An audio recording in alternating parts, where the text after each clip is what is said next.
Բարև ձեզ, Արևմտյան Հայաստանի հեռուստաընկերության հերթական լուրերն են։ Ինքնություն, հիշողություն եւ ազգային պատասխանատվություն։ Առաջին անգամ Հայաստանի մեջ Արարատը գփայլի հորիզոնին վրա։ Գերմանական օրատերտը ծավալուն նյութ մը հրաբարագե։ Արաքս հանդեսը եւ հայ գերբարվեստի հանրահրճագումը 19-րդ տարուն։ Մարտիկ ուկան հարկանքի դուրք մատուցելու քանցագի հայրու չարթերու զոհերու հիշադակին։ Համլետ Պետրոսյան, Գագնարգեն, որ չսենք Արցախի մշակութային ժառանգություն։ Հեյդար Ալիև, հայերը պիտի հասնին Բաքու։ Քորքի մը պատմություն 1915-ի վկայությունը հայ մանուկներու բռնի պաշտպանումին եւ պետական օրեն գազմագերբված հանցագործություններուն մասին։ Ֆրանսիայի նախկին նախարարի հիշողության սպանդ գիրքը դարձյալ ուշադրության կենտրոնը գբերե ազգային հիշողության գորստյան վտանգավոր երևույթը։ Հեղինակը ահազան կհնչեցնե, որ նույնիսկ մեծ պատմություն ունեցող ժողովուրդներ կրնան աստիճանաբար գործընծնել իրենց ինքնությունը, եթե վտանգվի հավաքական հիշողությունը։ Այս մտահոգությունը առանձնապես այժմիական է հայ ժողովրդին համար։ Հայաստանի մեջ եւս սպիրկի դարածքին հայությունը ամեն օր կփախի մշակութային, լեզվական եւ հոգեվոր բազմատեսակ ասացություններու, որոնք հաճախ կներկայացվին առաջին անունով, սակայն առանց հիշողության, լեզվի, քիրի, պատմության, եկեղեցվո, մշակույթի եւ հայրենիքի գիտակցության հայը գտածրի ինքնուրույն ազգ լալե։ Հիշողության գորուստը հավասարազոր է ինքնաոչնչացման։ Հեղինակը հարցադրում կկատարե։ Ինչու հայ հասարակությունը բավարար հետևողականությամբ չի պայքարիր իր ազգային հիշողությունը պահպանելու համար։ Հայրու ցեղասպանության ճանաչումները դակավին չեն հանգեցուցած լիարժեք իրավական արտարացման ու հադուցման, բայց անոնք երբեք վնաս չեն պատճառած ազգային արժանապատվության։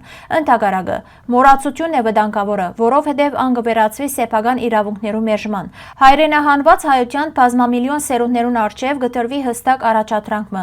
ոչ միայն հիշել, այլ նաև գազմագերբված կերպով պայքարել պատմական հայրենիքի եւ իրավունքներու վերականգնման համար։ Ազգ լալը միայն անցյալի հիշողություն չէ, այլ աբակային համար պատասխանատվություն ստանձնելու կամք։ Ժողովուրդը կմեռնի, երբ կմեռնի իր երազը, իսկ հայ ժողովրդի երազը իր հայրենիքին, պատմության եւ ինքնության դերը ըլլալու մասին պետք է շարունակ ապրի եւ փոխանցվի սերունդ է սերունդ։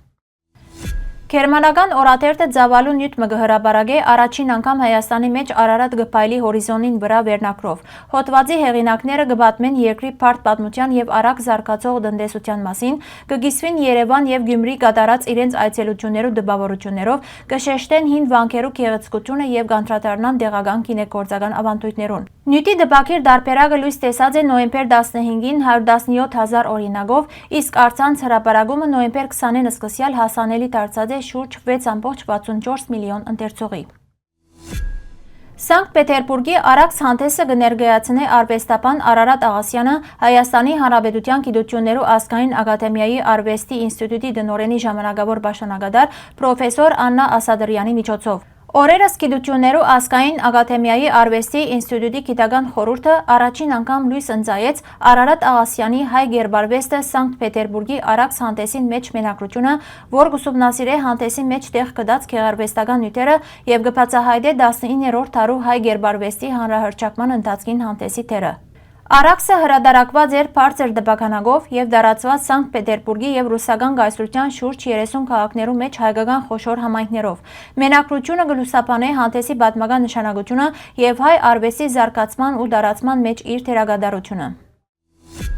Հայրու ցեղասպանության հուշահամալիրի խաչքարերու բուրագին մեջ հատկապես նոյեմբեր եւ դեկտեմբեր ամիսներուն հաջող կարելի է տեսնել թարմ ձաղիկներ։ Մարտիկ ուկան հարկանքի դուրք մատուցելու քանցագի հայրու չարտերու զոհերու հիշադակին 1988 թվականի փետրվարի Սումգայիթյան չարտերը չստանալով պատշաճ իրավական եւ քաղաքական գնահատականներ Ադրբեջանի մեջ հանգեցուցին հայադիացության հետագա ծավալման եւ հայ բնակչության թեմ նոր չարտերու։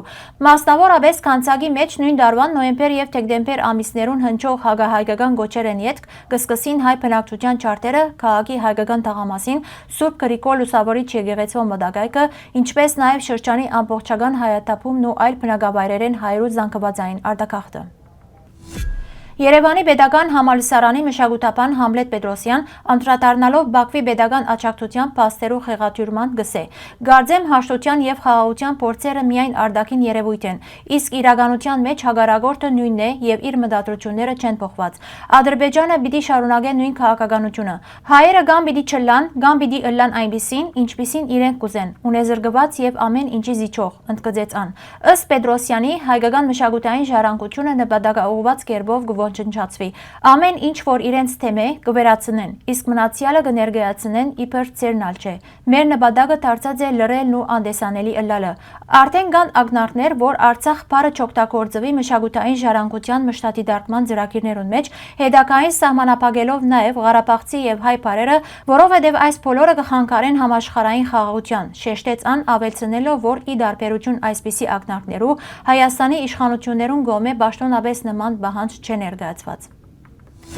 1989-1997 թվականներուն Իրանի նախագահ Ալի Ակբար Հաշեմի Ռաֆսանջանի որդի Մոհսենը հրաբարագեց իր հոր հուշագրությունները, որոնք բացառիկ տեղեկություններ կհայտնեն Ադրբեջան-Արցախ առաջին պատերազմի մասին։ 1993 թվականի հոկտեմբեր 23-ին Իրանի նախագահը հերացանային զրույց ունեցավ Ադրբեջանի նախագահ Հեյդար Ալիևի հետ, ուր վերջինը բացահայտեցավ, որ առանց Իրանի օգնության չեն գրնար պաշտպանել երկիրը եւ հայերը գրնան հասնել Բաքու։ 4 օր յետ հոկտեմբեր 27-ին Ռաֆսանջանի այցելության ընթացքին Ալիև առաջարկեց, որ Իրանը մասնակցի պատերազմին ամբողջ Ադրբեջանը իրենց տրամադրության տակ դնելով եւ Իսլամական Հանրապետությունը ստեղծելով։ Այս տեղեկությունները հստակ կվկայեն, որ Արցախի պաշտպանության բանակի եւ գամավորական ջոկատներու ջարդարակետ գործողությունները Ադրբեջանի ղեկավարությունը մատնած էին խոր սարսափի, իսկ հայկական ուժերը իրական եւ գործական հնարավորություն ունեին հասնել Բաքու։ Վկայությունները կհաստատեն, որ Հայաստանի քաղաքական ղեկավարության ամենամեծ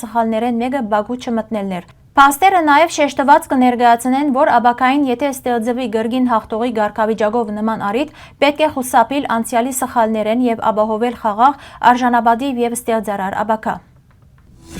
Քորքագործության մշակույթը հայ ավանդական մշակույթի կարևոր ճյուղերեն մեկն է եւ հայկական ժողովրդական մշակույթի խորհրդանիշներեն։ Քորքերու հետ բազմաթիվ հետաքրքրական պատմություններ կապված են, որոնց մեկը կբահվի Մեկերյան կարպետի քորքագործության թանգարանի մեջ։ Ցեղասպանության դարիներուն մայրը քորքը երկու մասի կբաժնե եւ զայն կհանցնե իր երկու դուստրերուն, ասելով, որ եթե կարողանան փրկվել գոտորածեն, քորքը պիտի օգնի անոնց իրար գտնելու։ Մոտ 50 երկար եւ ծանր դարիներ յետ Նյու Յորքի մեջ հայկական եկեղեցի ժամերկության ընթացքին Բադահապար քորքին այդ երկու գիսված մասերուն շնորհիվ քույրերը կվերակտնեն զիրար։ Այնուհետև քորքը կվերականգնվի եւ կնվիրվի Մեկերյան ընտանիքին։ Այսօր այդ եզակի քորքը կգտնվի Մեկերյան կարպետի Երևանի մասնաճյուղի թանգարանին մեջ որպես հիշողության, վերաբրումի եւ վերամիավորման կենդանի վկայություն։